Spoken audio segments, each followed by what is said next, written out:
कहानी सुनी, आज आपको सुनाता हूं। आचार्य जी महाराज इस कथा में क्या कर रहे हैं देखते हुए। एक राजा था। राजा ने एक मक्का होता ना, मक्का भुट्टा बोलते हैं, भुट्टे खाते हैं अपन लोग, उसका एक दाना, उसको मक्का ही बोलते हैं ना। राजा ने दरबार में खड़े होकर एक मक्के का दाना उठाया और राजा ने अपने गुरुजी से कहा, गुरुजी आप बहुत बड़े ज्ञानी हैं, बताइए, आप कहते हो ना कि दाने दाने में लिखा है खाने वाले का नाम। अच्छा बताओ ये बात सही है कि गलत है? दाने दाने में लिखा है खाने वाले का, ये बात सही है कि गलत है? राजा ने कहा, गुरुजी आप बताओ कि इस दाने में किसका नाम लिखा। मक्का का दाना उठाया राजा ने और बोला, राजा ने, गुरुजी बताओ कि इस दाने में किसका नाम लिखा, बताओ। गुरुजी बड़े ज्ञानी थे, बड़े तपस्वी थे, साधकों के लिए कोई बड़ी बात नहीं है कुछ भी बताना।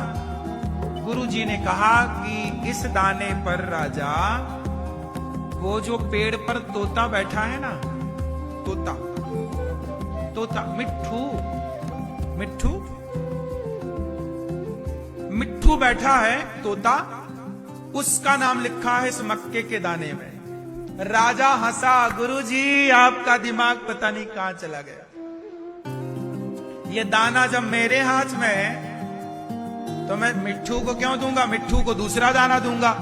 राजा ने वो दाना अपने मुंह में रख लिया।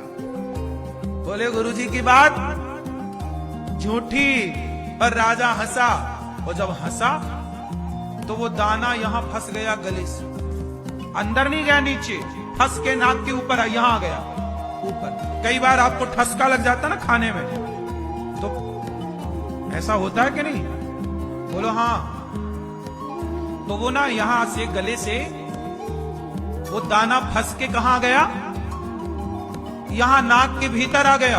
अब राजा घबराया, तभी राजा को गुरुजी ने पीठ में, जैसे बच्चे नहीं खाते खाते उसके, तो मां पीठ में क्या करती है, हाथ ठोकती है, हाँ या ना, हाँ या ना। तो राजा के पीठ में गुरुजी ने हाथ ठोका तो राजा को छींक आई, और छींक आई तो दाना नाक से बाहर निकला, और जब बाहर प्रेशर से छींक में तो हवा जोर से निकलती, दाना थोड़ा दूर गया, मिट्ठू बैठा था, आया उस दाने को लेके चोंच में दबा के उड़ गया फुर्र से।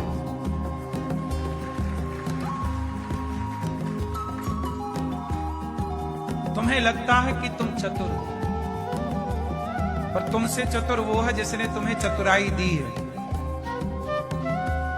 आपको चतुराई किसने दी है? बोलो। आपको चतुराई भगवान ने तो बुद्धि दी है ना। तो जब आप इतने चतुर हैं तो आपको बनाने वाला, इसलिए उससे चतुर बनने की कोशिश ना करो, उस परमात्मा के आगे सरेंडर कर दो, आत्मसमर्पण कर दो। माया क्या निश्चित करती है? आप लोग वृंदावन क्यों आए? क्योंकि वृंदावन का दाना पानी आपके नाम का था, इसलिए वो दाना पानी खाने पीने आप लोग आए। सोचिए कि बिहारी जी ने आपके नाम का दाना पानी रख रखा था धाम में, इसलिए आप वो दाना पानी खाने पीने आए। तुम्हारे नाम का प्रसाद गौरी गोपाल में बना था, जो प्रसाद तुमने पाया उसमें तुम्हारा नाम विधाता ने लिख रखा था, इसलिए तुम्हें वो खाने तो आना ही था। इसलिए ये खेल किसका है? हमें लगता हम आए, हम गए, हम खाए, नहीं। एक गिलास पानी भी तुमने पिया है तो वो पानी भी पहले से फिक्स था, तुम्हारे नाम का। इसलिए कुछ ना कहो, बस ये कहो, ये समझो कि ये सब कुछ खेल किसका है? भगवान का। इसलिए उसके खेल में वैसे ही नाचो जैसे वो नचाना वो हंसाए तो हंस लो, रुलाए तो रो लो, भूखा रखे तो भूखा रहो, पेट भर के रखे तो पेट भर के रहो, घास की झोपड़ी में रखे तो जिंदगी की डोर सौंप हाथ दीनानाथ के, और महलों में रखे चाहे झोपड़ी में बास दे।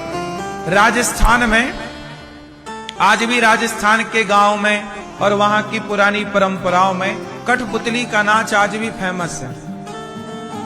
हाँ या ना? कठपुतली का नाच जानते हो मेरी मां? जैसा जैसा वो नचाता है वैसी वैसी वो पुतली।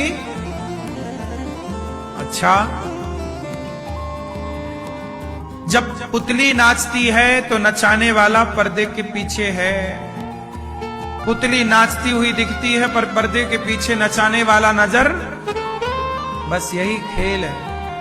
हमें ऐसा लगता है कि हम कर रहे हैं, हम पुतली हैं, हमसे जैसा जैसा भगवान कराते हैं। भगवान ने कहा कि आज 1 जनवरी में जाओ और अनिरुद्धाचार्य जाके भक्तों को ये सब बातें बता दो।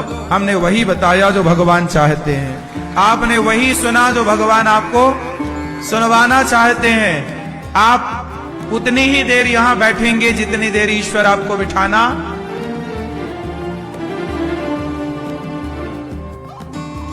इसलिए परेशान ना हुआ करो, सब कुछ ईश्वर का खेल है। हानि लाभ जीवन मरण यश अपयश विधि हाथ सब भगवान के हाथ में है।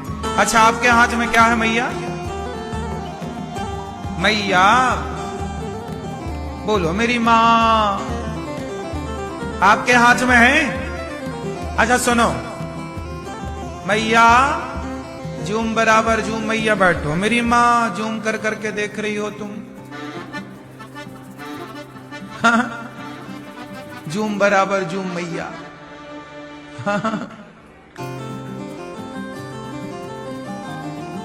सुनो,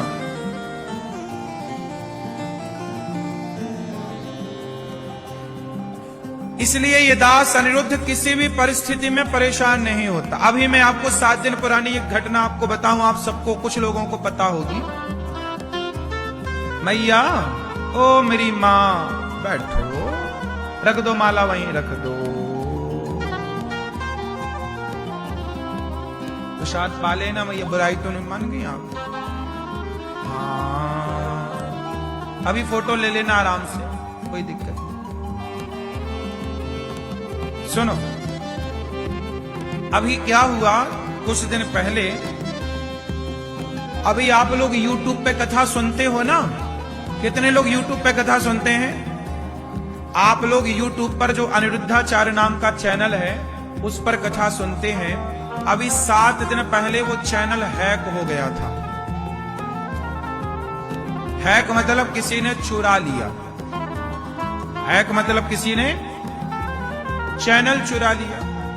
जैसे बैंक भी हैक हो जाती है कई बार, सिस्टम है। तो 7 दिन आपको अनिरुद्धाचार्य चैनल पर YouTube पर कथा सुनने को नहीं मिली, दूसरे प्लेटफॉर्म पर सुनने को मिली। गौरी गोपाल आश्रम चैनल है वो भी चुरा लिया था। 2 चैनल हैक हो गए थे। अनिरुद्धाचार्य नाम के चैनल पर पूरे आध्यात्म जगत का सबसे बड़ा YouTube चैनल है, आध्यात्म जगत का अनिरुद्धाचार्य, जिसमें 1,50,00,000 लोग जुड़े हैं।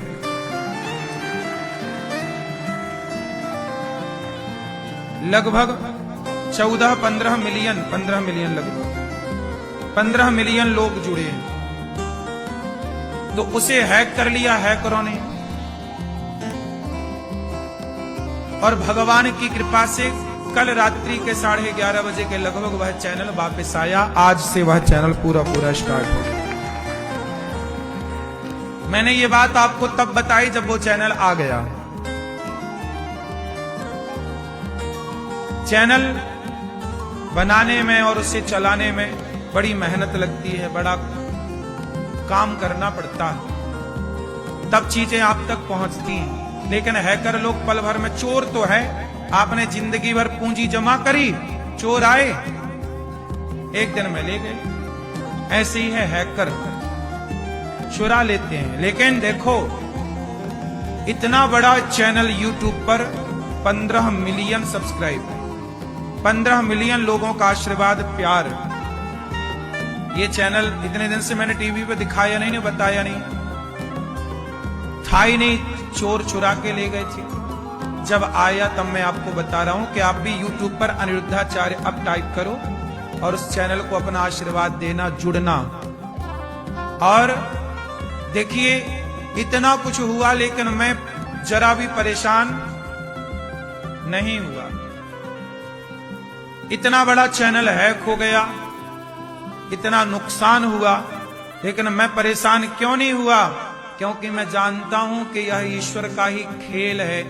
हर प्रकार से ईश्वर की मर्जी मानना चाहिए। शायद यह ईश्वर की मर्जी रही हो, क्योंकि चीजें जब होती हैं हम उसकी कदर नहीं करते। जब चीजें चली जाती हैं तब याद आती है कि भाई वो चीज कितनी कीमती थी, कितनी अनमोल थी। तो हम सब वस्तुओं की कदर करें। इसलिए जीवन में ये सब खेल भगवान खेलते रहते हैं। हर समय कृपा को मानना चाहिए, परेशान नहीं होना चाहिए। मेरा मानना है कि जीवन में परेशान नहीं होना। जो है वो एक दिन जाएगा, जो जाने वाला है जाएगा, उसके लिए परेशान क्यों? और परेशान होते भी तो क्या होता? मेहनत किए, काम करते रहे, लाने के प्रयास टीम करती रही और ले भी आई, वापस आ भी गया। लेकिन परेशान होते तो क्या पाते? इसलिए हम मेहनत करें अच्छा बेहतर करने की। हम खोई हुई चीजों को, खोई हुए समय का सदुपयोग करने की कोशिश करें, अच्छी प्लानिंग करें। पर परेशान किसी भी परिस्थिति पर, बोलो, किसी भी परिस्थिति पर परेशान होने का नहीं, होने का। इसलिए आप लोग जरा सा नुकसान हो जाए तो परेशान हो जाते हो। आज के जमाने में इतना बड़ा परिवार यूट्यूब पर, बताइए 1,50,00,000 लोगों का परिवार यूट्यूब पर, इतने लोगों का प्यार आशीर्वाद। लोग उस चैनल पर वीडियो देखते हैं, कथाएं सुनते हैं, और वो एक पल भर में 5 मिनट के भीतर उसने हैक कर लिया। प्लानिंग उसकी पहले से रही होगी। कोई अमेरिका में बैठा व्यक्ति ने हैक किया था। बड़ा बड़ा सिस्टम लगाते हैं और हैकिंग होती है। क्राइम है ये, लेकिन अपराध है। इतना बड़ा हैकर था कि गूगल को भी वो साइडी को ढूंढने में दिन लग गए। 7 दिन मांगे गूगल ने कि 7 दिन का टाइम दीजिए आप हमें। इतना बड़ा हैकर। परिस्थितियां अनुकूल प्रतिकूल होती रहती, लेकिन मेरा स्वभाव है ये। देखो मैंने इन दिनों में मैंने ये बात तब की जब चैनल आ गया। जब गया तब मैंने हाय हाय नहीं की। मुझे पता था कि जाएगा कहां, आएगा, देर लगेगी। यही है विश्वास। हमें ईश्वर पर विश्वास है कि वो, यदि हमने किसी का कुछ नहीं बिगाड़ा तो वो विधाता बैठा ना, वो आपका बिगड़ने नहीं देगा जरा भी। हाँ, परेशानियां हो सकती हैं 2, 4, 10 दिन, 20 दिन की। वो परेशानियों से तो हमें गुजरना पड़ता, क्योंकि परेशानियां हमें और स्ट्रांग करती हैं, मजबूत बनाती हैं। क्या बनाती हैं? हमें और मजबूत। अब हम और उसके प्रति जागरूक हो जाएंगे और सेफ्टी के उसके प्रयास करेंगे। जब आदमी गिरता है तो ही तो ठीक से खड़ा होता है। इसलिए जीवन में कभी असफलता आए तो उन असफलताओं को भी मंत्र मानिएगा। सफलताएं कई बार कमजोर कर देती हैं। सफल हुआ व्यक्ति ना लापरवाह हो जाता है, लेकिन असफलता आपको जागरूक करती है। असफलता आपको और मजबूत करती है। इसलिए सफलता असफलता ये प्रकृति का नियम है। घबराना मत, इतनी सी मेरी विनती है। परेशान ना होना, उदास ना होना। सबसे बड़ी दौलत आपकी, आपका ही जीवन है। कोई चैनल चुराएगा तो क्या चुराएगा? मेरी सांसें तो मुझे ईश्वर ने दे ही रखी। सांसों से अनमोल थोड़ी कोई वस्तु है ना? कोई चुराएगा तो वस्तु क्या चुराएगा? कोई भाग्य चुरा के ले जाएगा? मेरे भाग्य को कोई क्या चुरा सकता है? बताओ।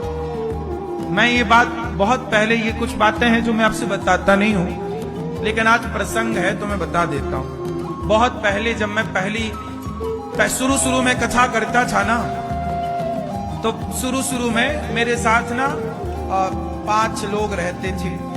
एक बार क्या हुआ, एक लड़का मेरे साथ जुड़ा और वो लड़का मेरे पास खड़ा।